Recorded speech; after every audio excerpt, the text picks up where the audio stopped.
Incoming transmission.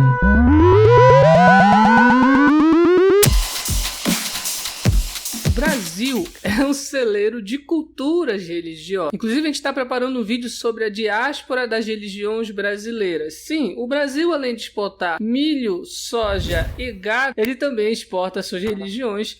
E a gente vai ver um pouco disso no vídeo que futuramente, ainda este ano, possivelmente a gente vai ver um pouco isso. O que a gente vai ver hoje é sobre a pagelança cabocla, uma manifestação tipicamente da Amazônia brasileira. E eu acho que vocês vão curtir, que tem umas curiosidades bem legais para vocês. Como eu falei anteriormente, a pagelança cabocla ela é uma manifestação tipicamente da Amazônia brasileira. Ela ficou mundialmente conhecida por causa da pajé Zenaida Lima, que foi destaque mundial em vários setores, foi tema de samba enredo lá no Rio de Janeiro, e isso fez com que a pagelança cabocla ficasse conhecida no mundo todo. Mas primeiramente, vamos aos termos. A pagelança ela pode ser conhecida como as práticas mágicos, culturais, espirituais e religiosas praticadas pelos povos originários da Amazônia. Em comparação com um outro termo que é xamanismo, que é relacionado à religiosidade do povo Tung que fica na Sibéria. Mas o xamanismo acaba sendo muito mais conhecido. A gente consegue encontrar pagelança, às vezes dita como xamanismo brasileiro ou xamanismo amazônico. Também ele é compreendido como os habitantes de parte da Amazônia que tem origem na zona rural, ou seja, não aldeado. Entendemos o caboclo aqui como nativo que não pertence diretamente a uma etnia indígena ou originária. Apesar de também ser originário, pode ser meio confuso, mas é um pouco disso. Tem um outro processo que também a gente não vai falar aqui, mas ele pode ser levado em consideração. Já o termo pajé, ele vem das línguas tupi e caribe para falar sobre o líder espiritual dos povos sul-americanos. A pagelança ou a prática da pagelança, ela vai ser definida como o culto religioso espiritual, como eu já falei ainda há pouco, mas um fenômeno em que acontece a incorporação do pajé servindo de veículo para as entidades ou encantados, também conhecidos como caruanos. É importante destacar que há diferença entre pagelança cabocla e a pagelança indígena. A pagelança cabocla, também conhecida como pagelança rural, ela é praticada principalmente por essas populações não consideradas indígenas. O caboclo era aquele que vem do mato. A crença fundamental da pagelança cabocla reside na figura dos encantados, que são os seres considerados normalmente invisíveis às pessoas, comuns que habitam o chamado fundo, uma região abaixo da superfície conhecido como o encante. O pajé, neste caso, ele serve como uma ferramenta para a ação dos encantados. Uma pessoa já nasce para ser pajé, quando dizem que a criança chora ainda na barriga da mãe.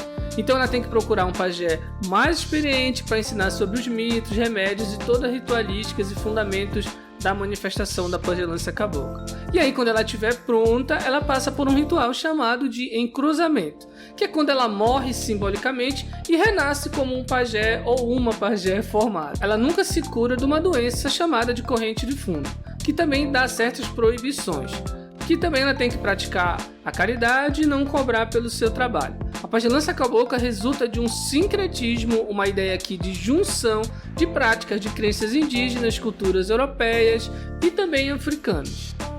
Mas e aí, vou te perguntar, ou você me pergunta, o que são os encantados? Bem, os encantados são seres que não morreram de fato, que foram levados para o encante, como eu falei anteriormente, que é um reino considerado existente no fundo do mar. E aí eles não seriam espíritos, eles seriam pessoas que foram levados com corpo e tudo lá para o encante. E aí ele pode se manifestar em formas animais, em formas humanas e outras formas. E aí eles dizem que existem duas formas de ir para o encante, que pode ser por agrado, quando algum encantado se agrada da pessoa, mas que ele, quando estiver lá, não pode comer nada, porque a pessoa vai ficar presa se ela se alimentar de algum alimento desse local ou desse reino mágico espiritual. E aí, quais são os tipos de encantados que são ditos e catalogados e explicados? Bem, tem alguns tipos que a gente vai ver. Vocês estão vendo aí os encantados ou os bichos do fundo, como anhangá, curupira. Esses são considerados de mal olhado, de mau agouro e que dão uma chamada flechada de bicho. E que também de umas pessoas por desrespeitar a amada. E aqui a gente vê duas figuras através desses dois nomes, dessas duas entidades que são herança direta de etnias e da culturas indígenas do norte e do Brasil. E aí também se manifesta, por exemplo, como a cobra, como o boto e outras formas de peixe que também são considerados encantados. Os outros são os oiaras, que são encantados que aparecem na forma humana, estão presentes no mangues, igarapés e praias e aparecem principalmente na forma de amigos e parentes.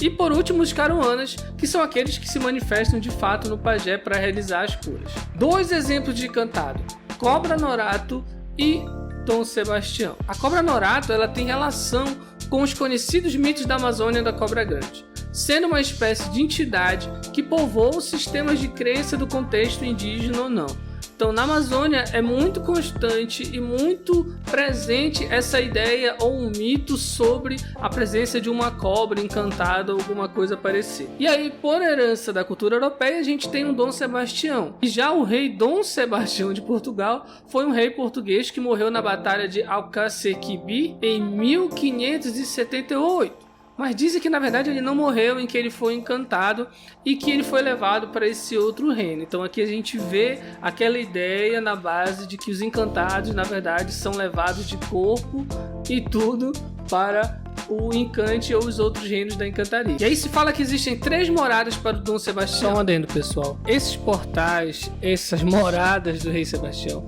são considerados portais da encantaria. O que seriam os portais? Seriam lugares do mundo que dariam acesso ao reino da encantaria ou aos reinos da encantaria, ou o rei Sebastião. Um é a ilha de Maiandeua, na Praia da Princesa, na ilha de Fortaleza, no município de Pirabas, que fica no nordeste do Pará. E nesse local existe uma pedra famosa chamada Pedra do Rei Sabá, que é essa que vocês estão vendo aí na foto. Esse local, eles são considerados locais sagrados, tanto para católicos, adeptos da pagelância e religião afro.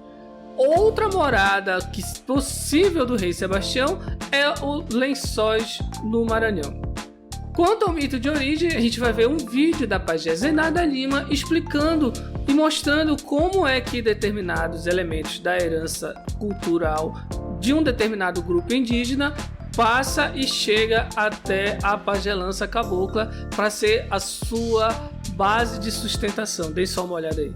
Os índios que habitaram o Marajó contavam que no início do mundo era só água, até que chegou o girador. O girador chegou trazendo Auí e o seu povo.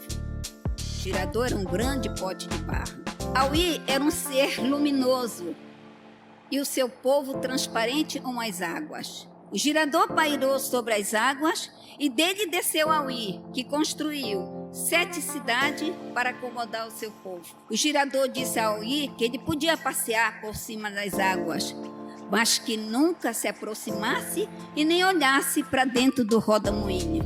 E assim, Auí e seu povo viveram muitos e muitos anos felizes em cima d'água.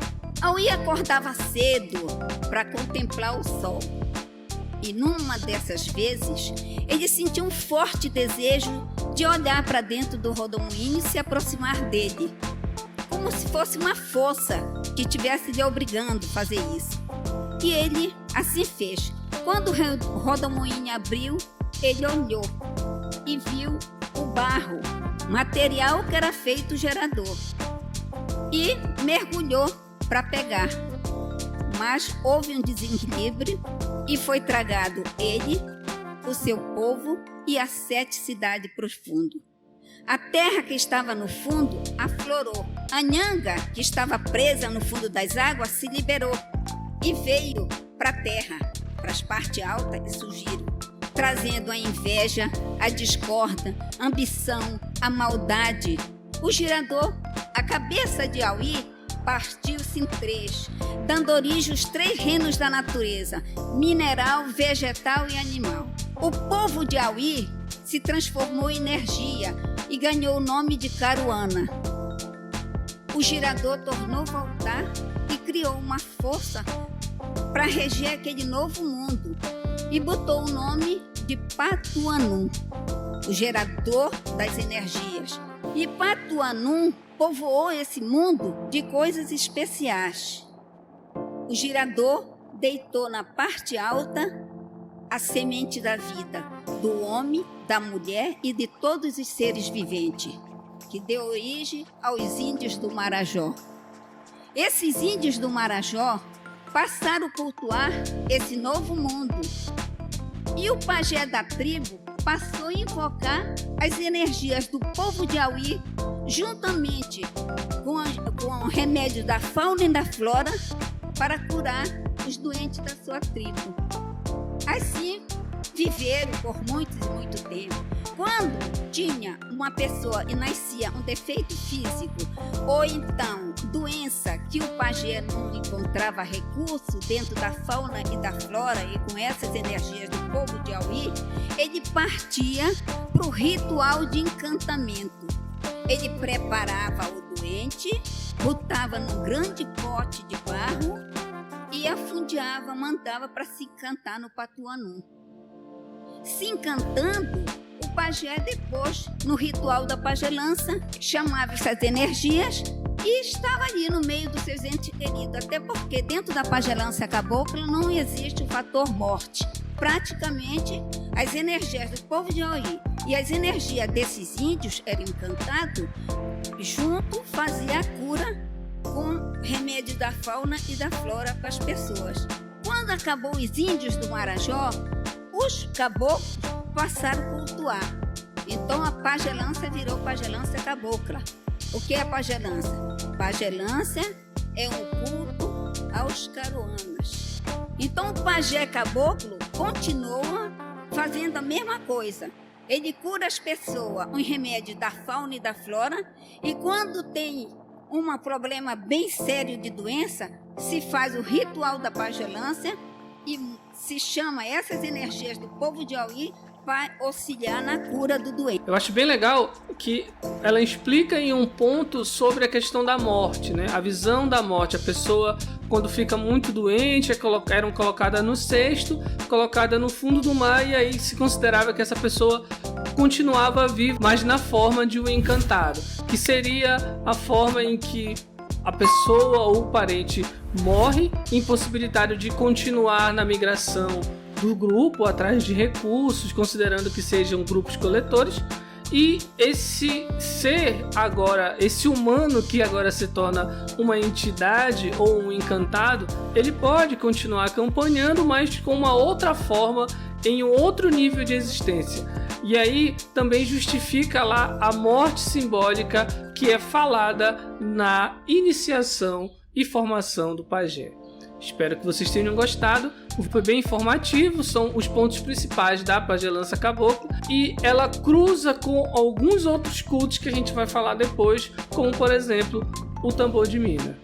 Eu sou o Professor Ed, muito obrigado, não esquece de compartilhar esse negócio aqui e valeu, até a próxima. E antes de fato a gente encerrar, eu queria deixar uma dica de filme para vocês, que é o filme Encantados, de 2013. Não é o Encantados da Disney, é um filme da Tezuka Yamazaki, que trata da história da pajé Zeneida Lima e mostra um pouco de como foi essa vivência, essa formação dela como pajé da pajelança cabocla. Se você gostou, curta, compartilha e se inscreve.